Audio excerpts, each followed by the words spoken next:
উনি বলেছে তুই যদি যেতে চাস তাহলে তিনি বাধা দেবেন না। সত্যি আম্মু এই কথা বলছে? হুম। তুমি একটু বসো, আমি এক্ষুনি আসছি। এই বলে তৃপ্তি নিদ্র থেকে নিজেকে ছাড়িয়ে তার রুম থেকে বেরিয়ে গেল। নিদ্র সেদিকে কিছুক্ষণ তাকিয়ে থেকে একটা বাঁকা হাসি দিয়ে ওয়াশরুমে চলে গেল। তৃপ্তি নিচে এসে সোজা কিচেনে চলে গেল। সালমা কিচেনে সকালের নাস্তার জন্য রুটি বানাচ্ছেন। তার সকালের নাস্তা বানানো প্রায় কমপ্লিট। তৃপ্তি কিচেনে এসে বলল, আম্মু, বড় আম্মু নাকি আমাকে ঢাকা যেতে বলছে। সালমা তৃপ্তির কথা শুনে তৃপ্তির দিকে তাকালো। কিছুটা অবাক হলেন তিনি। তারপর আবার নিজের কাজে মন দিয়ে বললেন, ইচ্ছে আছে তোর ঢাকা যাওয়ার? আম্মু, তোর বড় আম্মু বলেছে ওইখানেই তো গিয়ে পড়ালেখা করাবি। যাবি? তুমি? তুই যেতে চাইলে আমি কিছু বলবো না।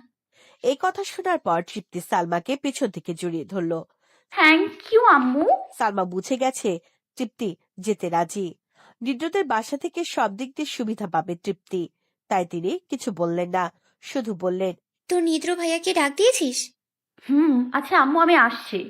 এই বলে তৃপ্তি কিচেন থেকে বেরিয়ে আসলো। বজলুর সোফার উপরে বসে টিভি দেখছেন। সজীব সকালে ঘুম থেকে উঠে ফ্রেশ হয়ে পড়তে বসেছে নিজের রুমে। তৃপ্তি আবার দৌড়ে দোতলায় আসলো নিদ্র রুমে। দেখলো নিদ্র নেই। ওয়াশরুমে গেছে ভেবে নিদ্রর খাটের উপরে গিয়ে বসে পড়লো। তারপর ফোন হাতে নিয়ে লক খুলে গেম খেলতে শুরু করলো। ওই সময় নিদ্র তৃপ্তির সামনে লক খোলায় তৃপ্তি ভালো করে দেখে নিয়েছে। নিদ্র ওয়াশরুম থেকে বেরিয়ে দেখলো তৃপ্তি খাটের উপর বসে গেম খেলছে। নিদ্র কিছুটা অবাক হলো। তারপর আস্তে আস্তে খাটের কাছে এসে দাঁড়ালো। দেখলো সত্যি তৃপ্তি গেম খেলছে, কিন্তু লক খুললো কি করে সেটা নিদ্র মাথায় আসছে না। পরে ভালো করে ভেবে দেখলো ওই সময় তো সে তৃপ্তির সামনে ফোনের লক খুলেছে। নিদ্র তৃপ্তির পিছনে বসে ওর কোমর জড়িয়ে ধরলো। হঠাৎ এমন ভাবে জড়িয়ে ধরায় তৃপ্তি কেঁপে উঠল। তারপর পিছনে মাথা ঘুরিয়ে নিদ্রকে দেখে। খুশি হয়ে ফোন ফেলে নিদ্রকে জড়িয়ে ধরলো। ভাইয়া, আম্মু বলছে আমি যেতে চাইলে যেতে পারি। তো কি আমার সাথে যাবে আমার কিউটিটা? অবশ্যই যাব। বড় আব্বু আম্মুকে দেখেনি অনেকদিন হয়ে গেছে।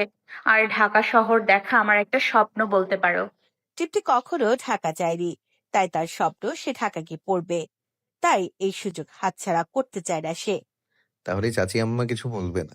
হুম আর আব্বু তো এই নিয়ে কিছুই বলবে না, কারণ আমি যা চাই তিনি তাই করেন, কিন্তু ফোন কিনে দেন না। এরপর নিদ্রকে ছেড়ে দিয়ে আবার গেম খেলায় মন দিল। নিদ্র তৃপ্তির কাঁধে রাগ ঘষে বলল, অনেক খেলেছিস, এবার ছাড়, ফোন চার্জে লাগাই। কি? ফোনে এখনো 65% চার্জ আছে। না, আমি আজ এই ফোন ছাড়ছি না। এই বলে নিদ্রকে নিচ থেকে ছাড়িয়ে নিদ্রর ফোন নিয়ে দৌড়ে রুম থেকে বেরিয়ে গেল তৃপ্তি। আরে ফোনে কল আসতে পারে। তৃপ্তি দরজার বাহির থেকে উকি দিয়ে বলল। কল আসলে আমি দিয়ে যাব। এই বলে তৃপ্তি ফোন নিয়ে নিজে চলে গেল। নিদ্র রুমে কিছুক্ষণ বসে থেকে বেরিয়ে আসলো। সজীবের রুমের কাছে যেতে দেখলো সজীব পড়ছে। তাই নিদ্র সজীবের রুমে ঢুকলো। ভাইয়া তুমি এখানে? কি করছিস? পড়ছি। কি পড়ছিস?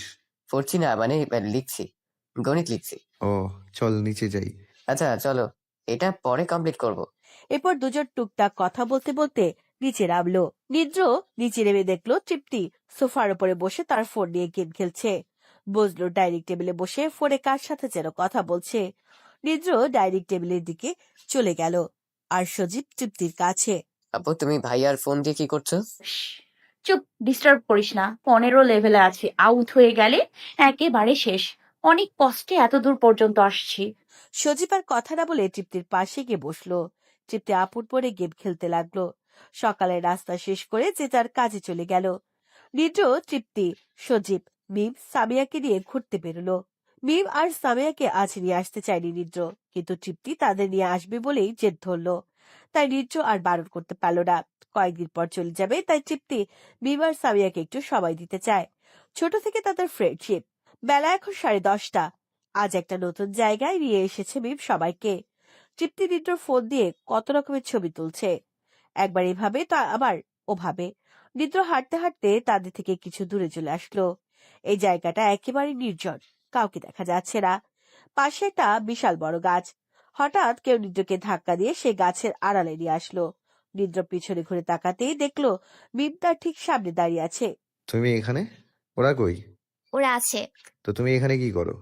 আপনার সাথে একা কথা বলবো বলে এসেছি। দেখো, কাল একবার তৃপ্তির শরীর খারাপ করেছে বাজে খাবার খেয়ে, আজ আবার কিছু করে বসবে। সামনে থেকে সরো। কিছু হবে না। আমি সামিয়াকে বলে এসেছি ওদের দিকে নজর রাখতে। আচ্ছা, তুমি কি চাও বলো তো? আমি তো বলেছি আমি তোমাকে ভালোবাসতে পারবো না, কারণ আমি অন্য কাউকে ভালোবাসি। হঠাৎ মিম নিদ্রকে জড়িয়ে ধরে কেঁদে ওঠে। প্লিজ, আপনি অন্য কাউকে ভালোবাসেন এটা বলবেন না। আমার অনেক কষ্ট হয়। আমি আপনাকে মন থেকে ভালোবাসি, সত্যি বলছি। I love you. নিদ্র মিমকে জোর করে নিচ থেকে ছাড়িয়ে ঠাস করে একটা চড় মেরে দিল। কথা কি কানে যায় না? আমি বলেছি আমি অন্য কাউকে ভালোবাসি, তারপর আবার আমার সামনে এসেছো। জোর করে ভালোবাসা পাওয়া যায় না, বুঝেছো? আর তুমি তৃপ্তির ফ্রেন্ড বলে বেঁচে গেলে, না হলে আরো দুটো চড় দিতাম। এই বলে নিদ্র মিমের পাশ কাটিয়ে আসতে যাবে, অমনি মিম নিদ্রর হাত ধরে সামনে এনে নিদ্রর চোখে চোখ রাখলো। 5 ফুট 3 ইঞ্চি মেয়েটা 5 ফুট 6 ইঞ্চি ছেলেটার চোখে চোখ রাখলো। আমি সত্যি বলছি, আমি আপনাকে ভালোবাসি।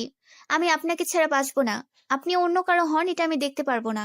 নিদ্র চোখ বুজে জোরে একটা নিঃশ্বাস নিয়ে শান্ত হয়ে বলল, তুমি আমাকে চেনো মাত্র আজ 2 দিন, এরই মাঝে আমাকে এত ভালোবেসে ফেলেছো। তুমি আমাকে কতটুকু চেনো? আমার সম্বন্ধে কতটুকু জানো? কিছুই জানো না। তোমাকে একটা কথা বলি, মন দিয়ে শুনো। নেক্সট টাইম আমার সামনে আসবে না। আমি তোমাকে কালও বলেছি, আজও বলছি, আমি আমার মন অন্য কাউকে দিয়ে দিয়েছি। একান্তই এই মন শুধু তার। এখানে আর কেউ প্রবেশ করতে পারবে না।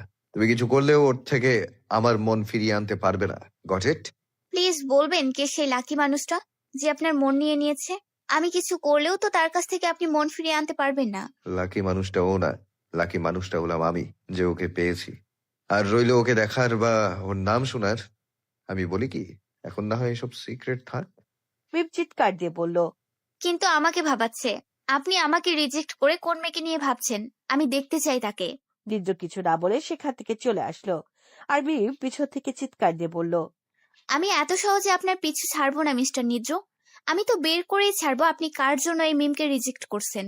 নিদ্র ওখান থেকে ঘুরে তৃপ্তিদের দিকে কিছু দূরে আসতে তৃপ্তি ঝড়ের গতিতে দৌড়ে এসে নিদ্রকে জড়িয়ে ধরলো আর ঠুকরে কাঁদতে লাগলো। নিদ্র তৃপ্তির মাথায় হাত রেখে বলল, কি হয়েছে তৃপ্তি? তুমি কোথায় গিয়েছিলে? একটু ওদিকে গিয়েছিলাম। কি হয়েছে, এভাবে কাঁদছিস কেন? তৃপ্তি কেঁদেই যাচ্ছে। আরে বলবি তো কি হয়েছে। তৃপ্তি নিদ্রর বুক থেকে মাথা তুলে হাতের ইশারায় 4-5টা ছেলেকে দেখিয়ে দিল। নিদ্র সেদিকে তাকিয়ে দেখলো সামি আর সজীব ছেলেগুলোর হাত থেকে একটা ফোন নেওয়ার চেষ্টা করছে, আর ছেলেগুলো একজন থেকে আরেকজনের কাছে ফোন পাস করছে আর হাসাহাসি করছে। নিদ্র ফোনটা দেখে চিনে ফেললো এটা তার ফোন। তৃপ্তির হাতের দিকে তাকিয়ে দেখলো তার হাতে ফোন নেই। তৃপ্তি বলল, ছেলেগুলো আমার হাত থেকে ফোনটা নিয়ে গেছে, আর দিচ্ছে না। সামিয়া আর সজীব বারবার বলছে, তাও দিচ্ছে না। নিদ্র তৃপ্তিকে ছেড়ে দিয়ে ছেলেগুলোর দিকে হাঁটা ধরলো। তৃপ্তি ও নিদ্রর পিছু পিছু ছেলেগুলোর কাছে এসে দাঁড়ালো। সামিয়া আর সজীব নিদ্রকে দেখে তার কাছে আসলো। সজীব বলল, ভাইয়া এই ছেলেগুলো তোমার ফোন নিয়ে গেছে।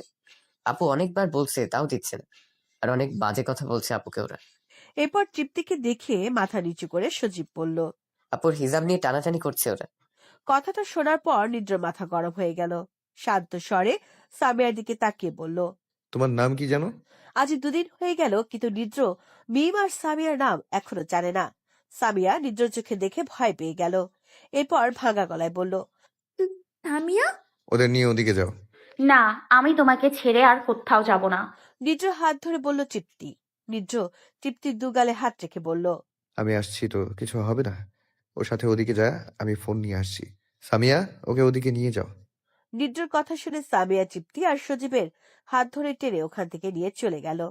নিদ্র ছেলেগুলোর কাছে এসে মাটির দিকে তাকিয়ে হাত বাড়িয়ে বলল, ফোনটা দে। 4টা ছেলে থেকে কিছু দূরে দাঁড়িয়ে একটা ছেলে অন্যদিকে ঘুরে ফোনে কথা বলছে।